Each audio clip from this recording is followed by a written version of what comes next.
Welcome to Bonus Banter, where we answer your questions and talk about nothing.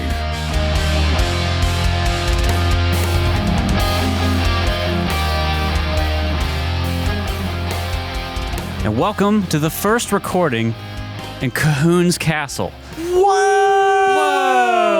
The official new podcast studio that is now decked out in foam. This is Cahoon's Castle? I love it. That's what we were told to call it. That is a great name. Just a reminder, everybody, we have to listen to you if you pay us.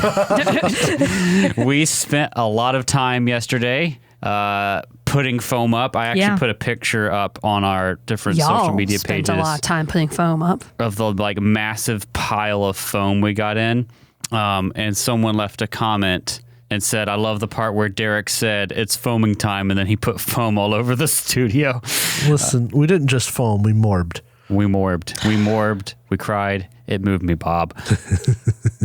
I picked the backing off of so many sticky things. Yep. Sounds like I didn't miss too much. No, not really. No, not really. It's what happens when you have inflexible work. Yep. And then we've gotten a lot more support on our coffee for this foaming project than I thought. I thought we'd get like $50. Like, why y'all giving us money? Yeah. You gave us actual money, Stop people. it. Yeah. And I even Or told you don't. guys, like, hey, I'm going to do this anyway. I'm already ordered the foam. So, if you want to chip in, go for it. But I've already got the foam. Favorite comment, though? Oh, my favorite one is from Mike M. Says, you chuckle nuts definitely need a padded room. My favorite was butt. But Oh, to Mike Kim, you're going to need a padded. You're going to need a padded coffin, bitch. Yeah, I was waiting for you to get vicious about that. I'd love a padded room. I'd I feel like love it'd a be padded fun room. to Okay, bounce around in. this is Yes. becoming a padded room, like straight up. There's it's where so we much belong. foam. It's honestly eerie to stand in here, especially whenever the computers and fans are off. I walked in and then walked immediately out. Yeah, it's weird. I just want to say, I say bitch with the most heart, Mike M. Heart emoji. Heart emoji. Bitch. But man, this is a weird room. It used to be really echoey and unpleasant to sit in with four people and talk. Yeah. And now it is so dead in the best way possible. The sound is completely dead. Even with the fan on, if you come in the doorway where there's 3 walls of foam around you, you can stand in a certain way where you don't even hear the fan because all the sound is getting diffused, absorbed by the panels. It's awesome. And Love we're that. so happy to be in here. And We we're are so thanks happy. to our listeners. And one of them requested, I can't find who it is here because the UI sucks. But someone, when they donated, said that we need to name the new studio Cahoon's Castle. Prince Casper. Yeah, there we go. So we're going to name it Cahoon's Castle. And then on the outside door of it, Drow wrote, close the doors because our cats can't get in here. They'll tear up the foam. And wrote bark in the handwriting of Cahoon. The R and the K backwards. Yep. I thought it was just the R. Did I also do the K? I don't remember doing that. Maybe I read it wrong. It's Maybe I great. did that. Maybe Maybe you just are Cahoon. I did that at the end of the day. You This know was- Drow's subconscious is Cahoon. The most Cahoon time. I also can't deal with that R being backwards because that's not an sound. That's fucking yeah. What? Yeah. Like A Cyrillic R? yeah. Oh, well, it's English. It's okay. A ceramic R? Yes. Ceramic. Plated even. Wow. But Drow, why don't you give us a comparative scream to test the new room? Oh, it's so much better. You still show up on our other microphones, but significantly less. Back here, what are you doing now? And it's Suck it, what are you doing? it's gonna make editing and cutting out when we talk over each other and cutting out Jacob's frequent coughs and sniffs. It'll be so much easier. I'm just a sniffy boy. Gross. But yeah, we're finally in the new studio and it's ready to go. We're probably going to end up putting some more foam up as we Probably. kind of settle in here. But Namely it's, behind me. Yeah, it's 90% of the way there. Hopefully by the time this comes out, we'll just be about to release a video showing us setting it up. It's very funny. It has a lot of time lapses with me and Jacob Except for the T-posing. Benny Hill theme, hopefully. We'll see. We had a good time pressing down foam onto cardboard sheets to the tune of Staying Alive. It was great. I think my favorite one that we listened to was Separate Worlds. Yeah, we kind of have an oldies rock and roll playlist going on the whole Separate time. Worlds or Separate Ways? Have I fucked up? It's close enough. Separate something. It's Journey.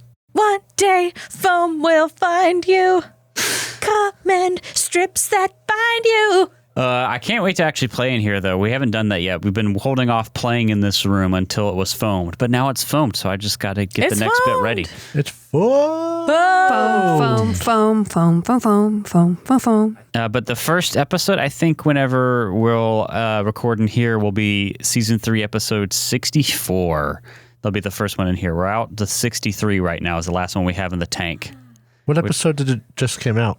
As of the day of recording it, I think we just 57. released 57. Oh, okay. Yes. Cool beans. I just died in your foam tonight. Must have been some kind of foam. But yeah, I'm so excited. It's going to be so much nicer on the editing side. But in other important news, Kat finally played Skyrim. Yes! After like 6-7 years of trying to get you to play this game because we knew you would like it. All you had to do was leave me alone for an entire Friday afternoon, I guess. That's right. Alone I was on a so- Friday afternoon. I was so God, you're playing lonely. Skyrim. I was so lonely and sad that I'm like, I'm picking up Skyrim. Curse all of you. And then I lost like 5 hours of my life without realizing it. Should It's leave you so alone good. more often. Yeah. Yeah. Congratulations. You just You have just support- secured the yeah. fact that you're going to be neglected. You're Everybody clap. No, I was pissed at y'all. You could have come to help you could have us. come up here. After watching the time lapse video, my wrist thanks me for not. That's right. Although you're taller than us, so you would have been on the ladder, pushing up the foam. Is she taller than Jacob? Yep. Like an Oh inch. yes, well, especially with my arms. With my arms, I'm taller. I have longer limbs. Because I could barely reach it, and Jacob had to do it for me, putting the foam up top and My use wrist the thanks me. vacuum thing, The little vacuum thing sometimes. your little sword. My sword. Yeah. But how you liking Skyrim? Oh my goodness! So I can narrate my inner dialogue as I started playing Skyrim. First and foremost, they open up with, "Oh, you're awake, me, meme."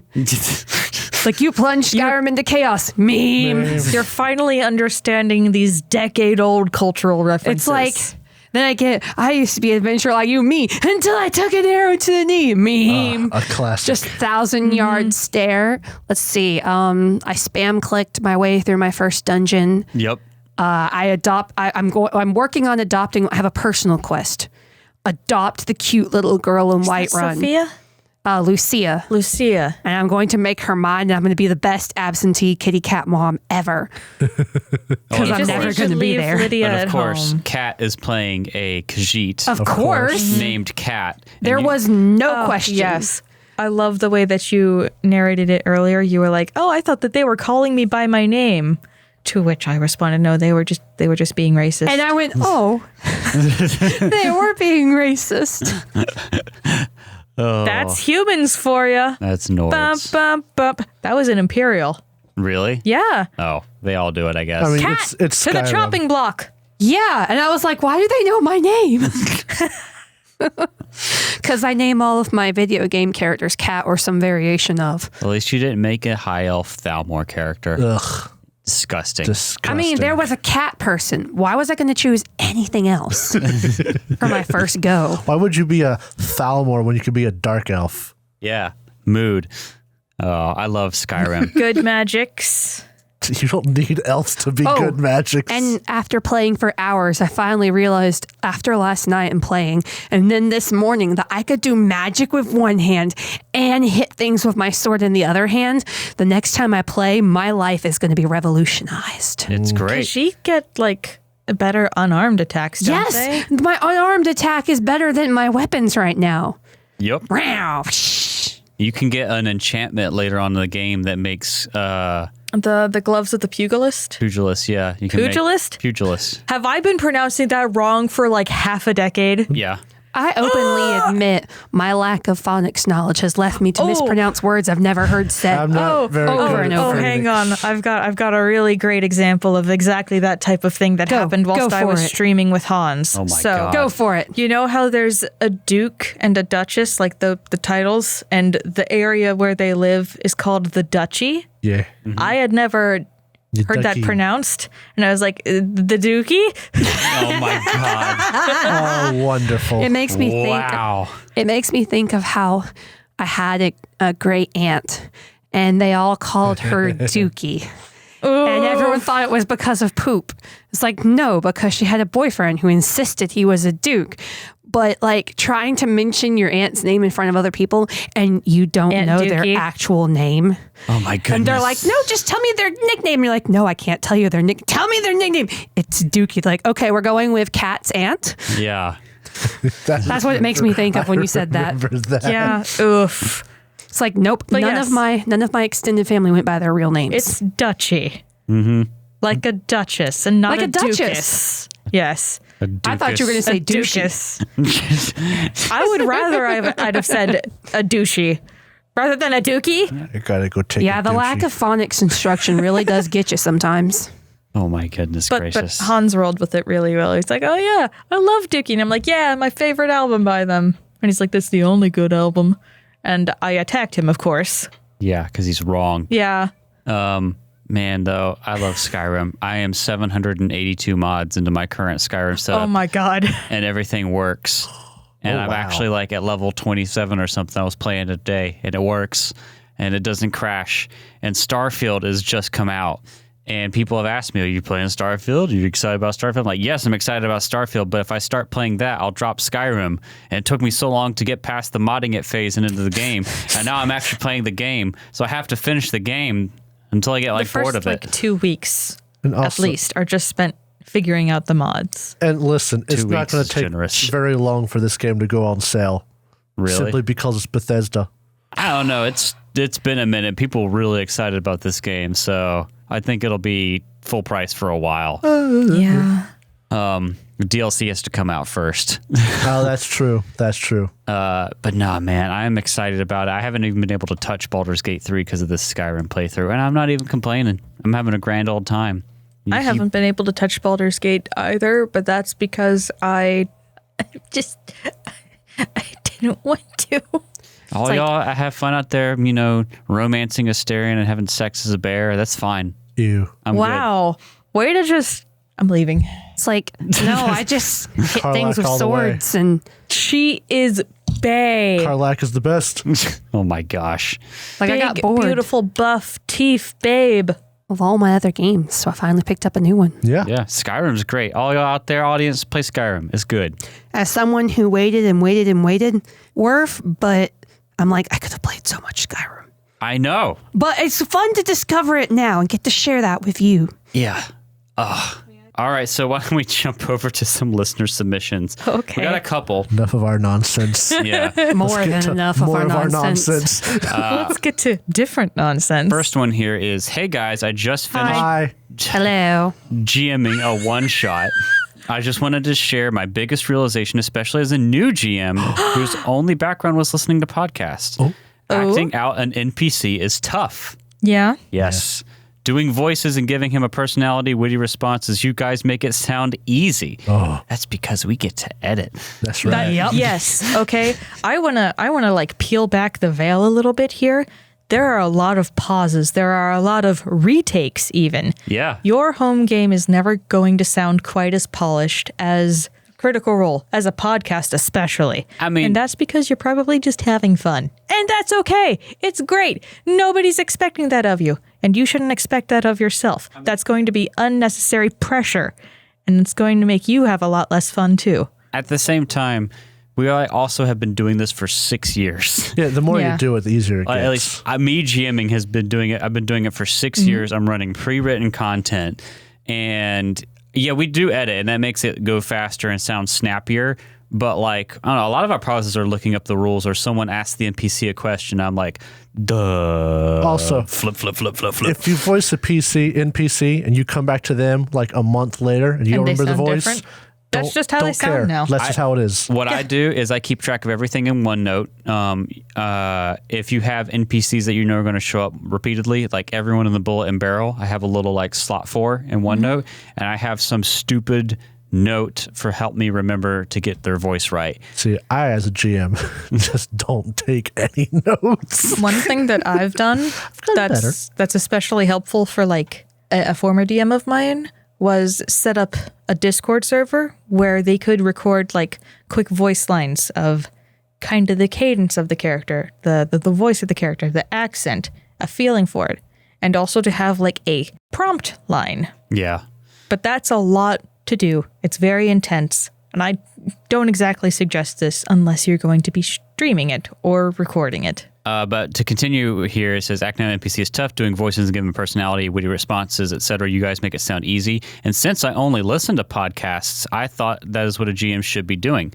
The next time I run a game, I will definitely be doing far less voice work and just narrate or describe what NPCs are saying and doing instead. I'm happy for you, baby. It will make it easier. It's all about your style, and if that's your style, that is 100% fine. So he says, the next time I run a game, I'll definitely be doing far less voice work and just narrate and describe what the NPCs are saying / doing instead. I'll just do the opening lines of dialogue and character, and after that, we'll just narrate to the players what the NPC responses are. That way I won't be pressured to be always on, witty, and entertaining with my dialogues. Anyways, thanks for your advice. It helped push me out of my comfort zone to run a game for my friends. My question for you guys is, what's the biggest lesson you've learned as a GM or as a player after playing RPGs for so many years? That is from Fred the Fighter in the Philippines. So glad you ran a game for your friends. That's awesome. Yay! I'm so glad. I'm glad things went well for it, too. I'm also glad that you realize you don't have to voice every single line an NPC does. Sometimes you can just say, they say yeah or no, and it's perfectly fine. You don't have to have the pressure of being Matt Mercer or Derek. My first character voice was Keith. Derek Mercer. Keith talks like this. I just plugged my nose. Yeah. Yeah. Yeah. I mean, you did better than that. If you're going to do voices, make sure that they're easy for you to do, at least at first. And have fun with it. I think even my first homebrew game, I did a lot of they say this, they say that. So. And the more you get used to it, the more you'll realize, then you'll find yourself actually giving the voice lines the more you play. Yeah. And then every NPC you run will have those voices. I mean, if that's your style, And it's you get there. Or you could do like Baldur's Gate 3 narrator. They smirk with a devious delight. Oh my goodness. you don't even have to be the person who does voices if you just want to narrate. There's nothing wrong with that in your style. You really just, for me, it's like building up a library of different voices you can pull out real fast in your head. Oh shit, elf. Yes, how can I help you? Yeah, Or you a just harpy voice. kind of get a lot. Yeah, Gobble voice is really easy to pull out. oh yeah. That was my first one. Oh my god. I love that one. I'll say the easiest way to start getting into it is saving the goofy voices for like if you're running something pre-written, you see character art and you're like, I know how this guy sounds. Yeah. Then save it for that. And then I don't know how long you've been listening, Fred, but if you in our Witcher season, one of the characters decided to go out into the city to look for someone and started talking out the beaten path. Yep. And they very quickly ran into where I don't have things ready and don't really care. And you talked to, was it Delphine Sewer Woman? Yep. Yep. Yep. I think That's- about Delphine Sewer Woman a lot. Yeah. I've tried. I think whenever I've run things for people like Hans or Albert, they don't know me and the way I run games, and that is this way I signal as a GM that like, Hey, you're not probably supposed not to- supposed to be here yet. Yep. the more ridiculous and dumb the NPCs get, you know, it's Yep. like this is a signal. If you meet Yeah. Delphine Sewer Woman, you've gone off the beaten path. Yeah. Turn around and you're not ready for this. Yeah. You don't have to have an adaptive storyline for every single whim that your players have. Sometimes, You just tell them. and maybe this is just me. Sometimes a little railroading is okay. It's like, hey, this isn't it, Chief. Yeah. Does anyone have like a biggest lesson you've learned as a GM or player? Jeez. Say no. Say no is honestly a very important one. Don't be afraid to just say no. Yeah. Yeah. Don't be afraid to remind people that you are in fact the DM. Mm-hmm. But also, don't brandish that too often. Yeah. Yeah. I think another one I've learned is that the rule of cool is fun. especially when you're new in a group or if you don't play a ton. But like, it will get old. Yes. And almost everyone I've met that plays a lot ends up getting to the point where you want the game part to work. And then the rule of cool is like every now and then kind of thing, but like you mostly want the game to work. There will come a point in time where the rule of cool will take away from abiding by the actual rules and having a really, really good, satisfying victory. Help people use the rules to make the rule of cool. And the best example I have of that is Emily Axford from Dimension 20. Every nonsense that she pulls is completely by the rules. Yeah. And there's a lot of nonsense there.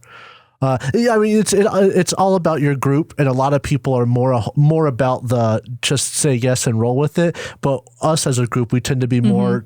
We want the rules to be followed, at least to have it make sense in the rules. And you can be a good player of the game and not have that cool character who does all the creative things and still create a viable, believable person that lives out their life by the dice. Not everybody needs to be super quirky and jumpy. That's okay too. Yeah. You can just be Bradley. Yeah. Players like me exist. Just trying to think of the best DM advice. Just have fun. Honestly, if you're having fun, that's all that matters. You are at the table too. Also have fun. Yeah. Yeah. You are putting on experience and there's some responsibility there, but like the best GMs have a blast running. So like you got to make it fun for yourself. Yeah. In some ways, like for me, I just love, especially with pre-written stuff, getting to read and know what's coming and lay it out and surprise everybody. Like putting on the different music for the fights or whatever. That's just fun. Also, as a player only at the table, you can tell when the DM is not having fun and when they are. And it makes for a much more fun game when the DM is actually enjoying themselves. Yeah, yeah, that's for sure. It's a lot of responsibility because you kind of set the tone for the whole thing. But I don't know, it can be really fun. I have good DM advice. Don't fall into the trap of, I can make a cool DM PC. No.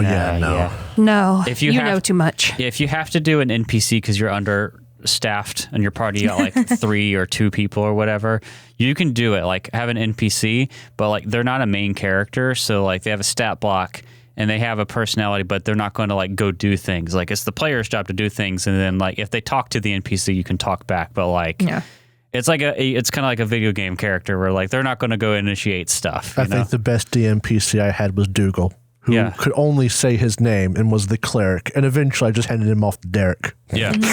Right. Derek the cleric. Yeah, I like clerics. Clerics are great. It's a good class. Let's see. Let's get some basic GM advice. Some like real basics. If you're playing in person, always bring spare dice. Yeah. Oh, yes. If you're teaching new players, try to learn as much ahead of time. So basically, you don't want to have them learn the whole rules. You want to be able to pare down what they have to learn. Yeah. So you can give them a really guided character creation. So like have them make the choice like, which of these things looks cool? Oh, you picked barbarian. This is what that's about. Does that sound like good? Okay. Now you get to play, like, instead of having them have to figure out what to pick and then pick it, you can like narrow things down for them to help them learn. Don't skimp on beginner boxes. Beginner boxes are the best if you want to learn a new game, and or if you want to teach people how to play stuff. They're amazing. To add to that, don't have a new person join in at a high level. Never. Yeah. No. Just like take a break and go play something low level, like a beginner box for a little while. Everyone will have fun. Everyone loves rolling up new characters for side stuff. You'll get back to it eventually. Never have anyone come in at high level. What's some other basics? I would make an addendum to that unless they've already played this system a lot. Not another similar system. This system. Yeah, a new player. Yeah. Yeah, and even if they're new to your group, but they already know the system, it's also still worth sometimes doing a 1 or 2 shot just to make sure they can vibe with you. Oh, I have more advice. Session 0. Oh, yeah. Big one. Talk about things that can happen in the campaign, that can't happen in the campaign. Draw up boundaries. Pathfinder, D&D, all sorts of tabletop role-playing games where you are playing a role. You're kind of inserting yourself into that role. That is a very intimate experience that you are sharing with other people. Make sure that you don't end up in a position where you could be weirded out or have something really bad happen to your character in a way that You set expectations. shouldn't happen. Yeah. Set expectations. Make sure that you let other people know what you're comfortable with. And even if, don't be a creep. Yeah. Don't be a creep. And even if you're playing with a group of people that you've played with for, I don't know, 8, 9, 10 years, Something like that. don't be afraid. You might not have to do a session 0, but still just throw it out there. Oh, hey, this might have this in it. Yeah. And just to double check, because you never know. Yeah, do session 0s, and the way that looks as a GM is you want to be like, you should have already talked about what you want to run anyway, but when you get there, you start off being like, all right, this is kind of what this is going to be about. You don't have to spoil it, but like, this is kind of what this is going to be about tone-wise. We're playing Reign of Winter. It's going to be kind of dark fairy tale, witchy. There's going to be a lot of winter stuff. We're playing Emerald Spire. It's a dungeon crawl. There's going to be a lot of different things. As a matter of fact, for the Emerald Spires one I was thinking of as a good example, it's mostly a dungeon crawl, so you could just focus on the dungeon crawl. In the city, though, there is slavery, so if that is an issue, we could not worry about that, or we could keep it in for if your players end up wanting to do something about it. But then again, the adventure is mostly a dungeon crawl, so you might not worry about it. And then the other thing to do at session 0 as a GM is walk through making characters with everyone together.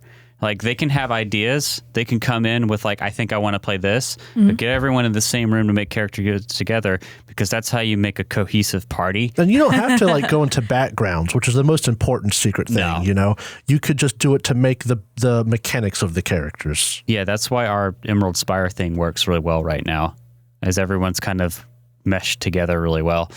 But yeah, this is a really good question. I like this. Things don't go the way you planned for them to go, that is okay. The big thing about these games is the players will think of something that you haven't and will mess up your plans. And if it's not too bad, don't worry about it. You can always make new plans. And if it is too bad, tell them to give you 10 minutes so you can think about it. Yeah. Because sometimes your big bad boss gets killed in round 1 because luck or just really good planning. Yeah. Another thing, if you're just starting out yourself with a system, don't homebrew. Run something pre-made first. Stick to the basics. Like, I've never been a DM, but the one who has had the least playing experience at the table is if you bring a bunch of beginners in, my experience was Pathfinder 1E. Give them the basics. Give them the core rule book. Don't bring in so many different pieces of content that you're overwhelming somebody new. Mm-hmm. Yeah. That's a lot of It's advice. okay. Yeah, well, it's a lot of different advice. We have a lot of things to say about this because we've been at this for almost a decade and we have fallen into every single faux pas possible. Oh, all the traps. So another thing we got in was from Prince Casper on the last bonus banter. Hello, Prince. It goes. He says, man, my characters are way more tame and boring than what you guys come up with. It's okay. This is a comment under that video. So usually my process for creating characters is to just browse the classes and ancestries until some spark of inspiration strikes me with a cool image of someone I want to bring to life. And then I reverse engineer a backstory, asking myself why this character would be the way they are. Had the training equipment. This is very much how Jacob builds characters. Yes, actually. That they do, and blah, blah, blah, blah, end up wherever the adventure takes place. The craziest character I've made yet was a Kitsune swashbuckler. Yes, girl, yes. Who was kind of a Robin Hood / Three Musketeers knockoff, except he'd use his shape-shifting abilities to pose as a human painter. He'd paint for nobles, That's ideally adorable. inside their mansions, and take meticulous mental notes on how to infiltrate and steal stuff later on in fox form. Smirk. Hey, your characters can be simple and basic and they can still be enjoyable. Yes. I created the character before I learned about the existence of Pathfinder 1E's Vigilante class. And when I looked into that, however, perfect. I was very disappointed to discover that despite Pathfinder's 1E's abundance of player options, including various racial archetypes for classes, there is no Vigilante archetype for Kitsune that would tie two identities into the Kitsune's twin forms. That is unfortunate. That is unfortunate. But that campaign ended up falling through pretty quickly anyways, so That happens. Yup. But hey, you can always take what you've learned. He says, and now go forward. I'm a forever DM and maybe I need to bring him back as an NPC. Oof. Yeah, maybe. That'd be a pretty fun, like, Thieves Guild leader figure. Yeah. That'd be pretty Yeah. sick. regarding the discussion of whether to end this campaign after book 2 or 3, I've already commented on this in the past, and I'd like to see the full AP played out. But since then, I've almost listened through seasons 1 and 2 and like them very much. So I would still like the whole AP. And while I would still like the whole AP, I just want to say don't be afraid to switch away from Pathfinder 2nd Edition again in the future, even though I'm totally one of the people who only started listening because of it. That's fair. Very interesting take. Thank you, Prince. I think we'll just play till we end up making a decision one way or the other. We'll play till we're bored. We're not at a decision point yet. The good news is even if we decide to finish like all 3 books, after that, we're more than likely not going to keep doing 2nd edition anyway. That's not our mood. The only reason we're doing 3 quote unquote seasons of 2nd edition is because it's all the same adventure path. Right. Mm-hmm. So we'll play something else eventually regardless. Yeah, and I like 2E a lot, and I kind of want to finish an adventure path, and I'm really enjoying it still. And I've read a lot of book 3, and I kind of like it. And I do like that it's 3 parts, because in my opinion, the best part of an adventure path is book 2 and 3, and then 1 is a runner-up to that, because levels like 4 through 10 are just the best in regular D20 style games. And so that's like you basically get up to that, and then you don't have to go into the really high level wonkiness after it, you know? I do miss the godhood of Pathfinder 1st edition as soon as you hit like 10 to 12 as a caster. Don't worry, you'll get there soon. Yeah, you're right. But like we've read book 4 of Reign of Winter, and that's when things start to get nutty. Juicy. In terms of abilities. But That's I the will. one with Zifa, guys. I will say, in terms of making crazy characters, I don't know. Are we usually just out there with our character ideas? Because I feel like we're usually pretty grounded Drowis. to what we want to play in. I feel like I've got the most basic characters there are. The most basic Drow character was X, human, rogue, amnesia. No, he was a half-elf. Half-elf, rogue, amnesia. But I feel like when it comes to me, at least, a lot of my characters in terms of visual appearance aren't very out there. But if someone like Stuart in our Emerald Spiral game, It's all about personality. it's about the personality and the role play. How you play them. And the Jade isn't out there visually too much. It's the mechanics and the... She's an amazing feat of character engineering. Yeah, same thing with New Dayrek. But like, it's not so much about being out there and really colorful. It's about an interesting mechanic and an interesting like personality quirk to go with it. Jade is a low charisma because I'm a nerd jerk. Yeah. Who has a manga collection. And then Stuart is just kind of completely off kilter and he worships a barrel. She has a manga collection. Yeah, Stuart's just insane, so. He's like the lid is burbling on top of the pot of boiling water and saying, not like it's flown off, but just It's kind of about like to. simmering, you know? It's his perfect. It's the type of insanity where you're looking into a deep pool and you can definitely see something moving, but it's not quite at the surface yet. Yeah. It's a perfect representation of his god Ba'arel. Ba'arel. Yes. Sometimes your character, even their backstory doesn't have to be insane. It's just the way you play them can be fun.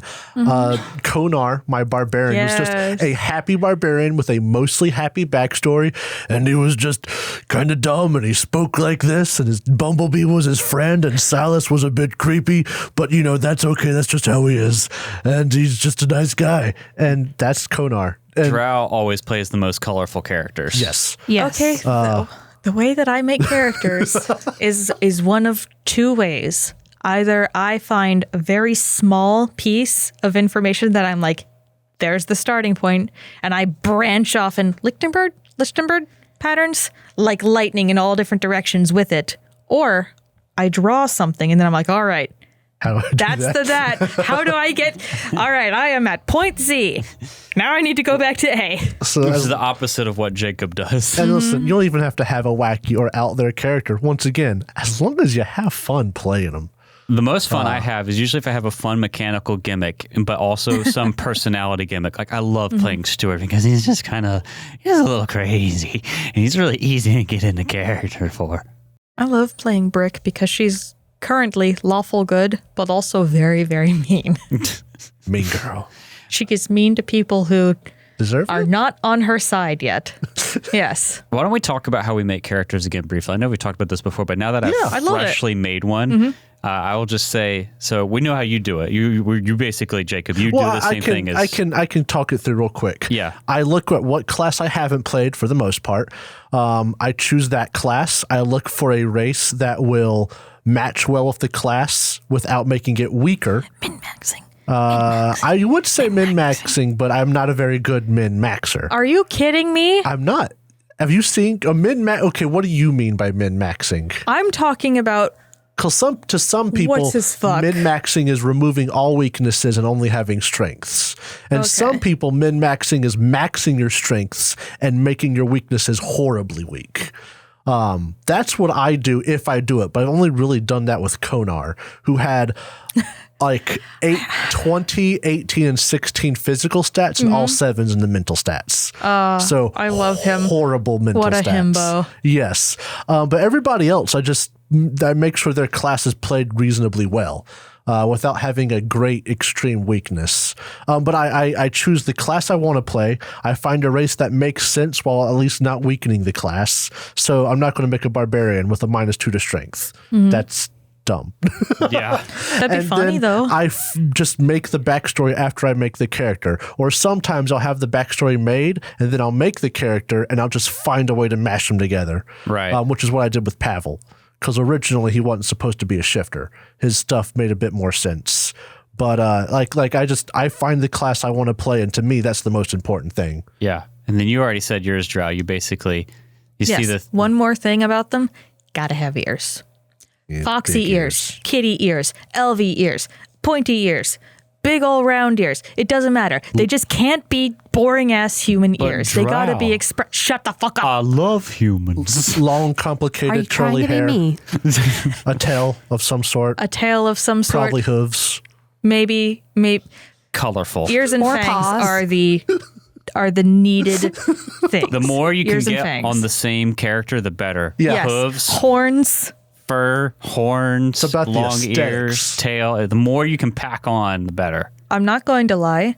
It's less about all of the details and more about the ability to express emotion and motion lines even further than is possible on the human form, which is why I really like ears, which is why I really like long tails. You can get a lot of action just by a silhouette. Yeah. It's also another reason I really like long hair. You can get a lot more motion with that. Kat, how do you make your characters, having freshly made one? I like to decide what role I want to play in the party or what thing it is I want to do. And then that kind of gives me a vision for how I want a character to be. For instance, when we were trying to build our characters for the Emerald Spire, I wanted to be able to do melee or ranged damage and be pretty reliably decent at it. And we had just, gotten off of having played our Outlaws of Alkenstar, and we always joke about the oops all gun. So I Yeah. finally built my gun character. gonna get there. No. So I finally built my gun character and got to do the mechanics I never got to explore with a different character type thing. Some of us don't develop the most detailed backstories, and your characters can still be all right. Yeah. Not to mention, if you leave your character's backstory open, especially if you are doing something with a very, very creative DM or someone who's had a lot of practice, and you work things out with them as time goes on, like, hey, would you have an NPC that you were friends with? Hey, where are you from later on? Would you want to be from here? Would you want to be from somewhere in the surrounding areas? That kind of stuff. You can get more integrated into the story. And there's nothing wrong with building a character, thinking they're one way, and then starting to play with that character in the dynamic of the party and realize your character is somebody else. And it's Yeah. perfectly okay to let them grow and change like that. Your Yeah. character's not your character for the first 5 sessions. TBH. Yeah. Yeah. Yeah. For me, it's very similar. At least when I built Stuart, it was like I want to have a role of being able to heal and do divine casting. Like that role is something I wanted to fill. And then basically I looked around for a little bit, but the main way that you would want to do that in 1E Pathfinder is cleric. Yeah. So it wasn't really much of a choice. I kind of built the pseudo background and personality around it when I did the first version, which was like ex-soldier medic kind of thing. And then Battle Royale came and changed all that. So I don't know. I kind of bounced back and forth. I think when I made Jade, I wanted to do Magus and I wanted to shoot a spell through gun. There was some like that was your whole thing. There was a mechanic thing I wanted to do, and then I kind of built the stuff off of that. I don't know. I like mechanics a lot. So that features pretty heavily when I'm decision making. Usually I have some sort of mechanic thing I want to do. And I don't honestly care about character ancestry too much.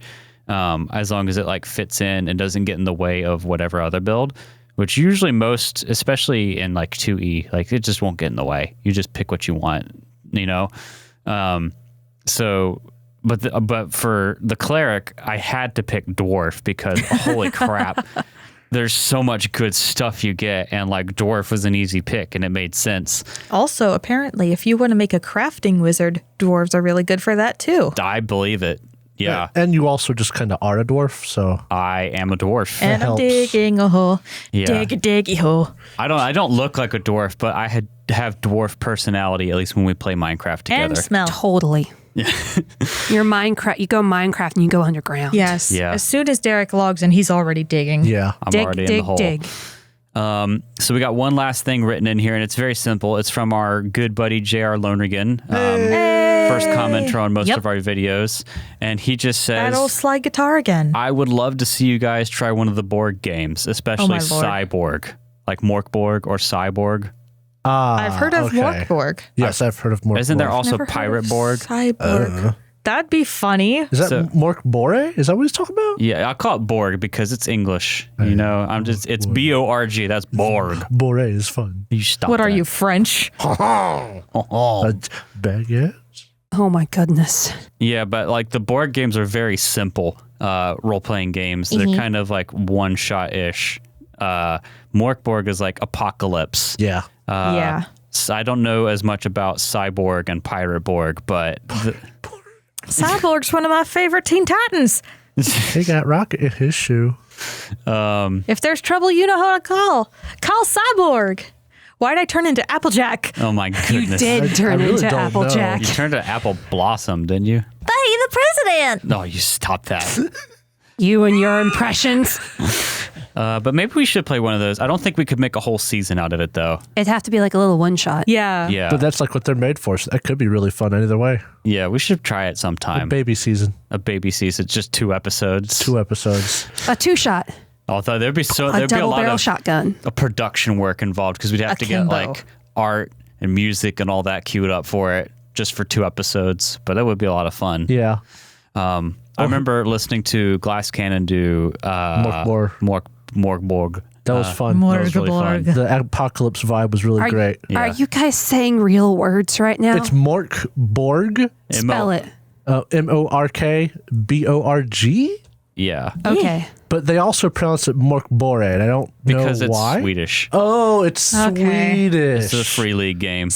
Oh. Oh, okay. Yeah. Well, we love Free it's League in this it's house. a ruthless apocalyptic game. So like it's super easy to die. But it's also, you go in knowing that it's super easy to die. Yeah. And you might have like 3 characters as you start because it's not meant to be a long thing. No more Yeah. dying. Literally at the back of the book, whenever you finish the dying game happens. or you roll one of the apocalypse events, it's like the world ends, the game is over, burn the book or something like that. Dang. Burn the book. Oh, I have one more Grimdark piece much? of DM advice. Oh my goodness.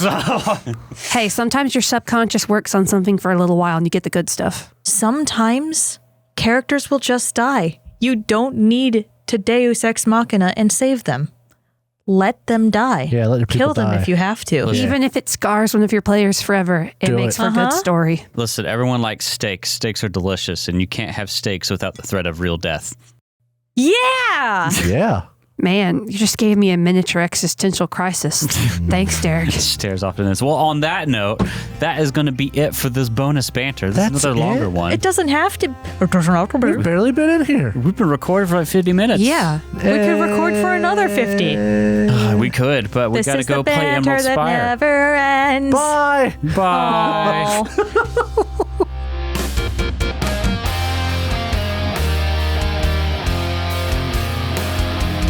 Thank you so much for listening to this episode of Bonus Banter.